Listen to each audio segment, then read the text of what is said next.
Então, bom dia. Eu sou a última palestra antes do almoço, então vou tentar ser breve e não mostrar nada, nenhuma foto de comida. Não sei se eu vou conseguir cumprir as duas coisas.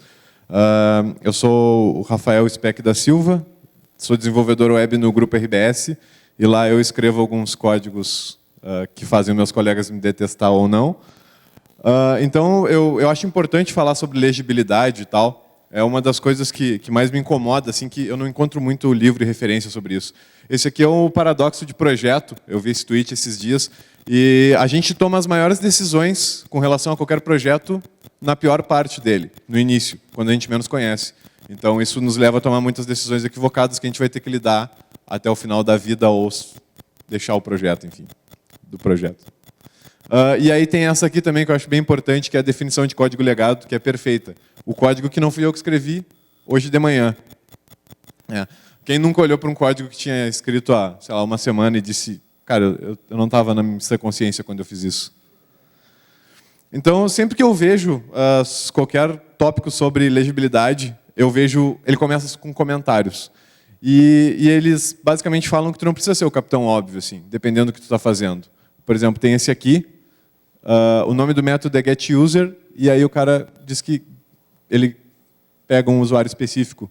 Tipo, beleza, cara, legal, dependendo, se eu não estou gerando uma documentação automática, talvez eu não precisasse dele. Mas o outro extremo disso é, cara, eu ainda não consigo ler a Matrix, assim, eu não vou adivinhar o que é isso aqui, olhando para ele.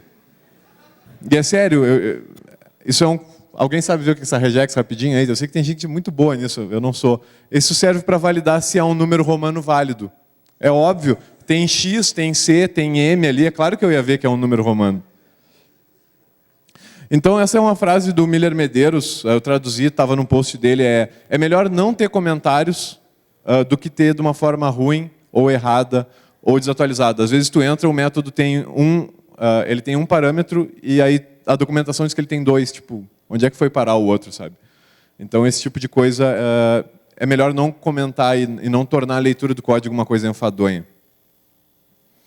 Sobre variáveis e métodos, o Speaking JavaScript, o autor dele tem um nome impronunciável em alemão, mas é um cara muito bom, e ele fala que variáveis menores não são melhores. Não é por causa que eu vou escrever ela mais rápido que ela vai ser melhor. Se eu preciso pensar e decifrar o que aquela variável significa, ela não é uma variável boa.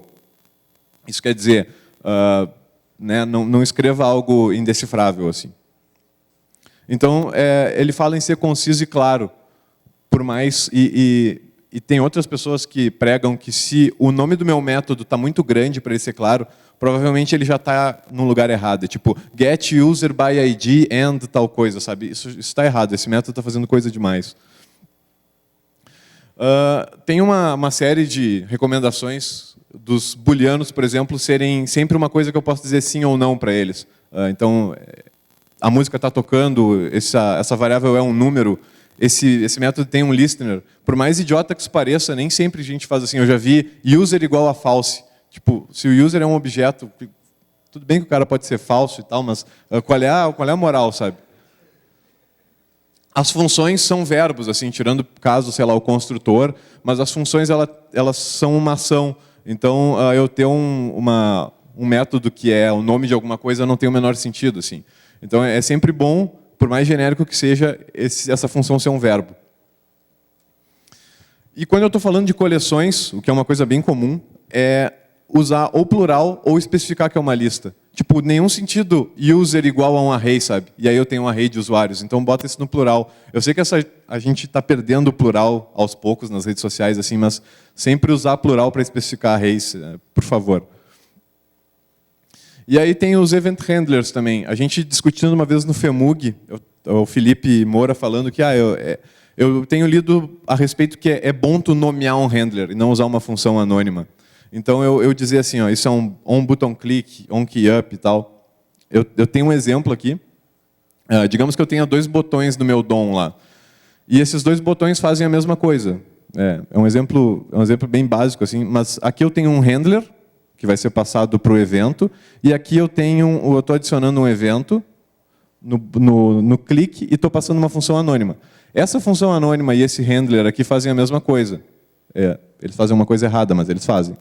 E aí, no primeiro caso, eu passo ela anonimamente, e no segundo caso, eu passo o handler aqui. Ó. Eles fazem exatamente a mesma coisa. A diferença é que, dependendo do motor onde eu estou desenvolvendo, dependendo do browser, o primeiro caso, apesar de mostrar a linha do arquivo, ele diz que é uma função anônima. E está certo, parabéns. No segundo caso, ele me diz o nome da função. E isso parece muito trivial, mas quando eu tenho um código muito grande e eu estou debugando, ver o nome da função onde está o meu erro é muito importante. Assim.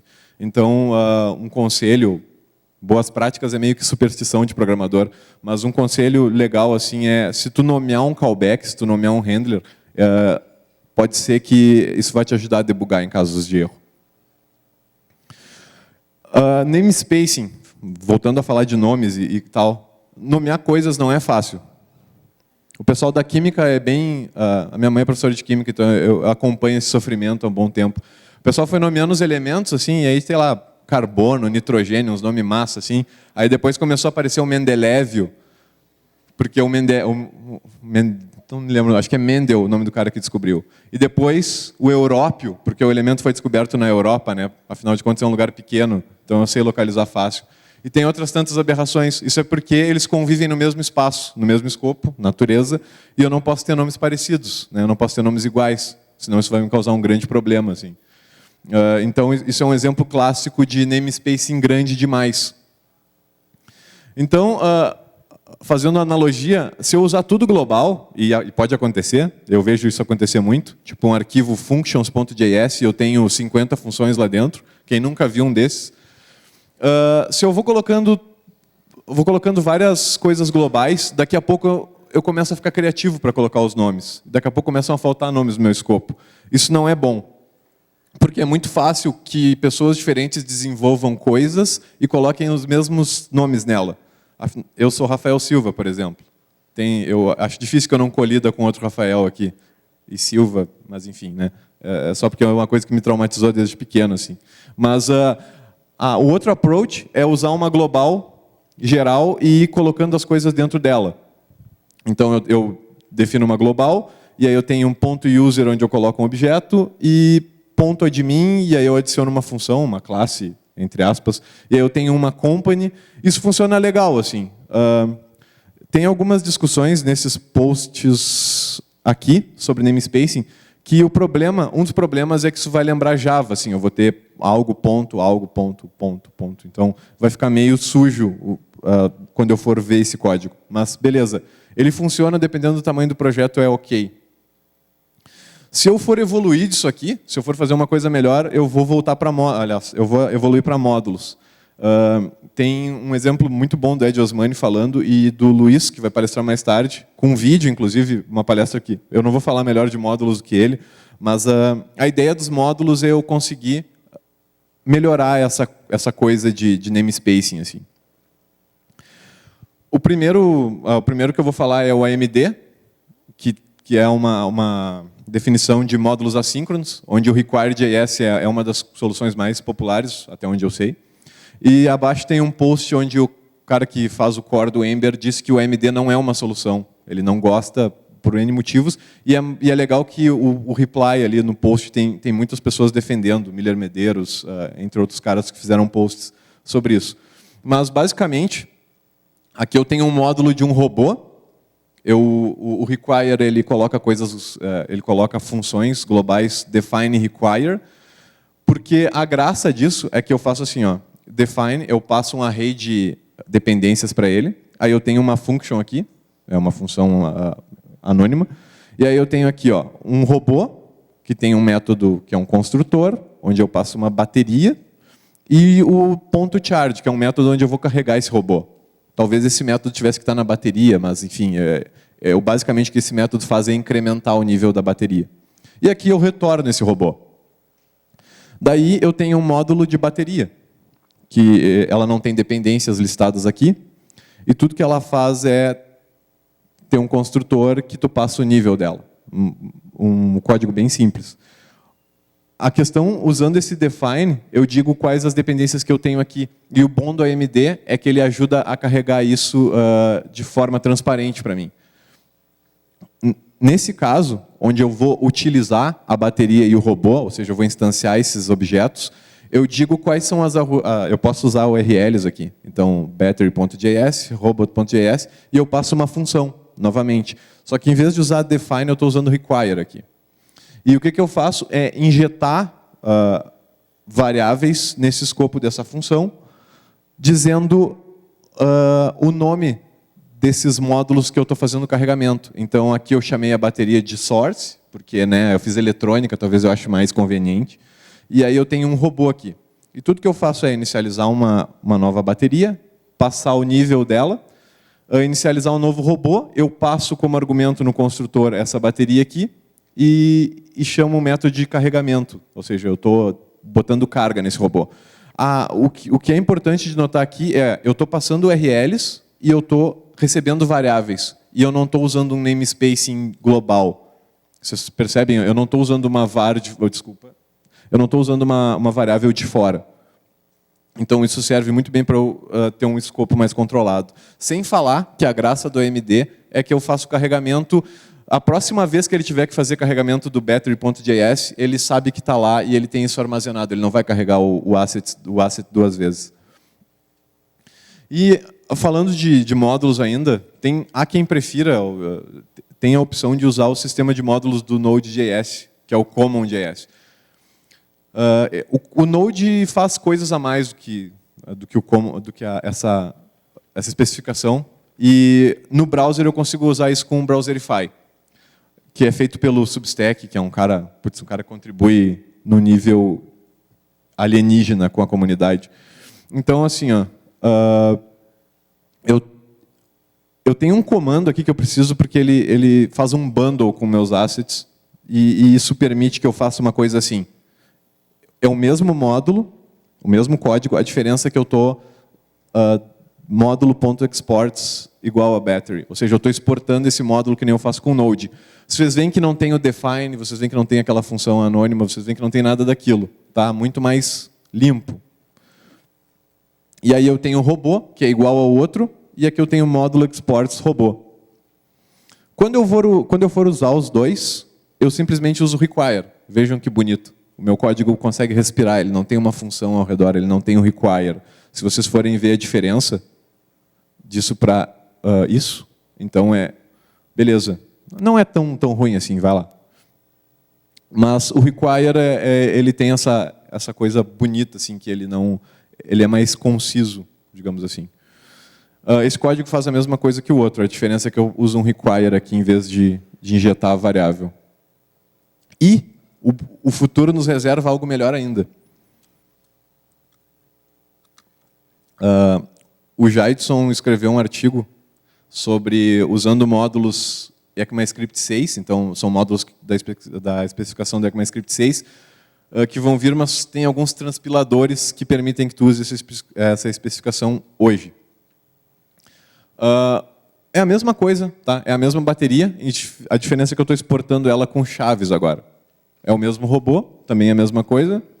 E quando eu for usar os dois juntos, eu tenho um import battery from battery e o import robot from robot. Então, a gente vai ter isso nativamente e de uma forma que eu considero até mais elegante. Assim. Acho bem a maneira como tu consegue exportar, bem semântica. Bom, então, falando isso, eu encerro um pouco sobre namespacing e aí eu queria falar um pouco também sobre Solid. Que quem conhece, já ouviu falar, já leu sobre. Solid são princípios introduzidos por um cara legal, o Uncle Bob. Alguém chama ele de tio, então ele deve ser um cara legal. E ele trabalha muito, escreveu muito, tem uma literatura absurda. E ele discute muito sobre melhores práticas, etc. E esses princípios, eles são acrônimo. Eu vou falar só sobre o princípio de responsabilidade única, ou Single Responsibility Principle, que é basicamente uma classe ou módulo deve ter somente uma razão para mudar. Isso é até meio poético. Ali eu tenho um post sobre um cara que escreveu falando sobre como escrever JavaScript, sobre os conceitos Solid. Eu acho que nem tudo se aplica exatamente à regra rígida, assim, mas é um negócio interessante. E ele fala basicamente que tu não pode dar muitas responsabilidades para o módulo, porque se ele for mudar e tu disser assim, cara, para eu mudar o módulo X, o quanto eu preciso mudar do módulo Y, já que eles trabalham juntos? Se tu disser, vai ter que mudar pra caramba, cara, eu não quero nem ver, tomara que eu esteja de folga nesse dia. Tipo, tá errado. E aqui eu estava fazendo um módulo de busca esses dias na firma, e não era sobre personagens de Star Wars, mas é um módulo de busca bem default, assim, todo mundo já fez um, sei lá. Ele tem um input e tem um botão. E quando tu aperta o botão, ele lista pessoas de acordo com aquela query. Bom, simples demais, assim. Uma das coisas... E aí ele lista ali, pronto, sabe? O código vai ser rápido, tu orça a tarefa lá no sprint, cara, 2 horas, escrevo o teste, faço tudo, comito. Aí eu estava escrevendo, aqui está a primeira parte dele, e quando eu estava me dando conta, né, já que eu porcei ele tão rápido assim, é bom que eu entregue, aí eu estava falando, e cara, esse troço já está fazendo coisa demais, porque ele tem um método